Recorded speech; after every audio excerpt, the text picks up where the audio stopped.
Hello বন্ধুরা, তোমরা সবাই কেমন আছো? আশা করছি সবাই খুব ভালো আছো। তো বন্ধুরা, চটপট আমার চ্যানেলটাকে সাবস্ক্রাইব করে নাও। আমি আরও নতুন নতুন ট্যুর তোমাদেরকে দেখানোর জন্য ভিডিও বানিয়েছি।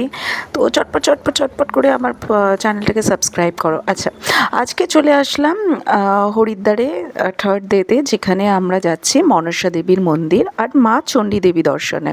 তো এটা অনেক পাহাড়ের উপরে আমরা একটা রোপওয়ে নিয়ে নিয়েছি। রোপওয়েতে 439 রুপিস নেবে, যেটাতে মা চণ্ডী দেবী আর মা মনসা দেবী দুটো মন্দিরই তোমাদের দর্শন হয়ে যাবে।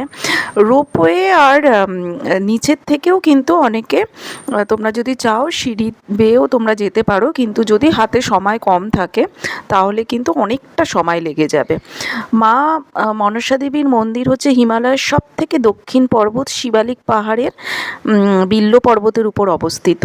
মানে অসাধারণ মন্দির, ঠিক আছে। আর তোমরা আমাদের হাতে যেমন অনেক কম সময় ছিল বলে আমরা রোপওয়ে নিয়েছি, তবে রোপওয়ের থেকেও কিন্তু তোমরা খুব ভালো, মানে রোপওয়েটা না, রোপওয়ে জার্নিটা অনেকক্ষণ হয়। মানে একবার মা মনসা দেবীর মন্দিরে যাবে, আবার নামবে, আবার একটা কিছু সাবারি নিয়ে আবার তোমাকে মা চণ্ডী দেবীর মন্দিরে যাবে, রোপওয়েতে আবার উঠবে, আবার রোপওয়ে করেই পাহাড় থেকে তোমাকে নামতে হবে। তো এই যে বন্ধুরা দেখতে পাচ্ছ না, আমি একটু পাহাড়ের তোমাদের দৃশ্যটা দেখাই। মানে এত অপূর্ব লাগছিল না, মানে একদম শান্ত, মানে শহর থেকে মনে হচ্ছিল একদম দূরে। আর আমি যেদিন গেছিলাম ওয়েদারও খুব ভালো হয়েছিল, বৃষ্টি হয়েছে।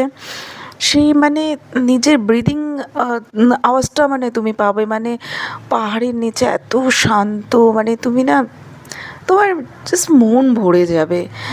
আর এত গ্রিনারি, গাছপালা, পুরো তুমি রোপওয়ে থেকে পাহাড়ের এত সুন্দর দৃশ্য তুমি দেখতে না, এটা কিন্তু রোপওয়েতে গেলেই সম্ভব হবে, এটা তুমি হেঁটে গেলে কিন্তু দেখতে পারবে না। এবার দেখো আমি কাকে দেখছি, ইয়ে গ্লাসের ওপারে আমার বন্ধুরা। দেখো বন্ধুরা, পাহাড়টা আমি কত কাছের থেকে দেখতে পাচ্ছি, মানে রোপওয়ে থেকে, মানে তুমি না পাহাড়টা একদম উপভোগ করতে পারবে। একদম ছোট ছোট জিনিস পাহাড়ের ভেতরে, গাছপালা, তুমি মানে সম্পূর্ণটা তুমি দেখতে পারবে রোপওয়েতে গেলে। আবার রোপওয়ে করে আমি তো নিচের দিকে রওনা হচ্ছি, মানে এবার পাহাড় থেকে নেমে যাব, মা চণ্ডী দেবীর দর্শনও করবো এবার।